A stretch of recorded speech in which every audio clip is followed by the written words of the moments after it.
If you're here, I'm guessing you're ready to level up your mindset and confidence. Today, we're talking about the ultimate mental glow up journey. Because looking good starts with feeling good, right? So grab some tea or coffee or what makes you feel cozy. I have my water here. Let's get into 8 habits that help you step into your best version. Hi, I'm Kuhu, part psychology nerd, part art and pop culture enthusiast, and your buddy in figuring out the art of living your best life. Here, we decode why your brain does what it does and how you can use that knowledge to level up your goals, routines, and mindset. Because mental health isn't about just getting by, it's about living a life that feels like you. So let's get into reshaping our mindset and rewiring our brain for confidence and that inner glow up that speaks for you.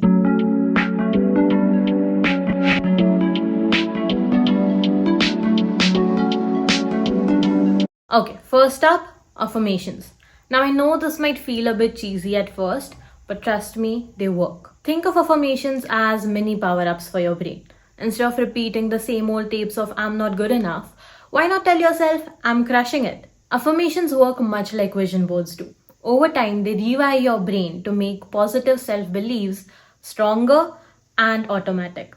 It might take some time to show, but once you start seeing results, positive self-talk becomes the new normal. It's even better if you use affirmations to challenge your negative self-talk. So make affirmations specific to your goals, like I am confident speaking in meetings. Next is gratitude journaling. Write down 3 things you're grateful for each evening.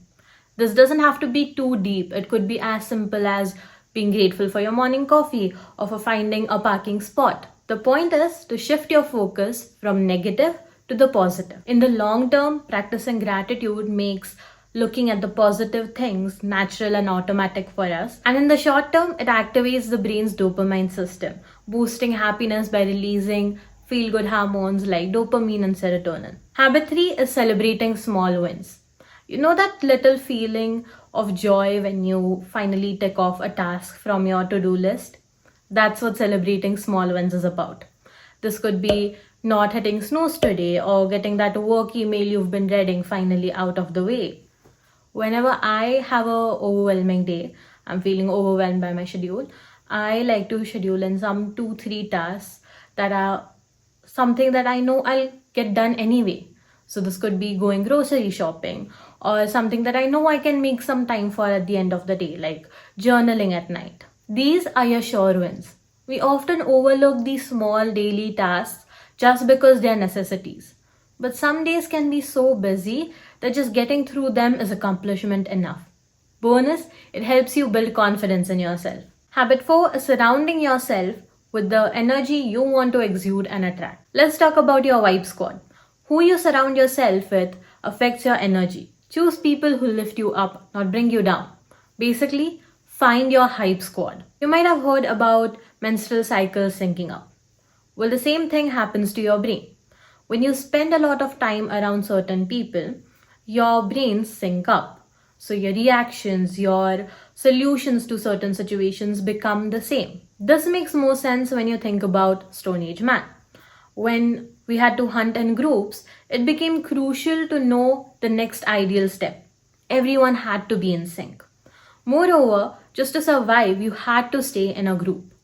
So aligning your vision, your mindset with the people in your group became important. And when something comes out of evolution, you know it's strong and effective. So the people you surround yourself with really matter. Plus, emotions are contagious.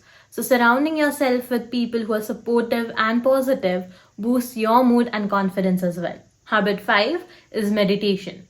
Now, do I really need to list out the benefits of meditation? It's a game changer. Just 5 minutes of meditation a day can help you feel much better and reduce your stress. It's like hitting the reset button on your nervous system. Sit back, relax, and breathe in, breathe out. If you need something that's more on the go when you're feeling overwhelmed, try the box breathing method. In this, you count from 1 to 4 as you breathe in, then count to 4 as you hold your breath, and again count 1 to 4 as you slowly exhale. Habit 6 is stepping out of your comfort zone. Now I know this sounds scary, but staying in your comfort zone is a lot like a couch. It's comfy, But the more you stay, the more you miss out on adventure. And I know not everyone likes adventure. I'm not a huge fan either. But start out with small things. Do something you've always wanted to try out. Maybe a class, maybe going on a trip. Growth doesn't happen without at least a little discomfort. I used to have terrible stage fright. But I decided in my 11th grade that I'm going to take up every opportunity I get to go up and speak on the stage. And that was absolutely nerve wracking, but slowly it got better. That small step eventually turned into me performing my original poetry at an open mic, something I would have never thought I could do. Only slightly disappointed by how the past 2 years have gone by. Alright, maybe a little more than slightly, but to be fair, I have a reason that's pretty decent. For us only just starting to come out of my shell. Starting to push down my introverted walls a little. Each time you try something new and you step out of your comfort zone, your brain rewires and rewrites your old limiting beliefs and boosts confidence. Habit 7, this has been a game changer for me, is gathering receipts. Now, I don't mean your shopping receipts. This is receipts of your small and big wins. So everything that we've just talked about, when you achieve a small goal, get a small task done, when you step out of your comfort zone a little. Remember those small wins. Remember the time you did something you were very afraid of. You thought you couldn't possibly do it, but you did it anyway. When I started going up on stage and performing or participating in events, I would get nervous and absolutely scared. But then I would remind myself of the last time I did it and how that went well. That helped me ease my nerves and do even better the next time. Finally, habit 8, self-reflection and positive self-talk. I cannot stress enough on how important being conscious of your thoughts and having a positive self-talk is. We often have a negative self-dialogue, but wouldn't it be better if we are best cheerleaders rather than our worst critics? Notice when the negative self-talk creeps in and consciously flip it.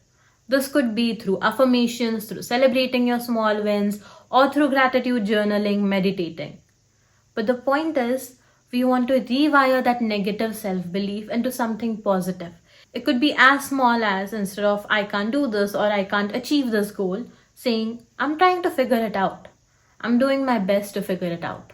Remember, we are trying to reprogram our brain one thought at a time. And there you have it, 8 habits to boost self-confidence and get that inner glow up. Remember, start slow.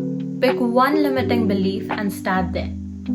Be patient with yourself, be consistent, and watch the magic unfold.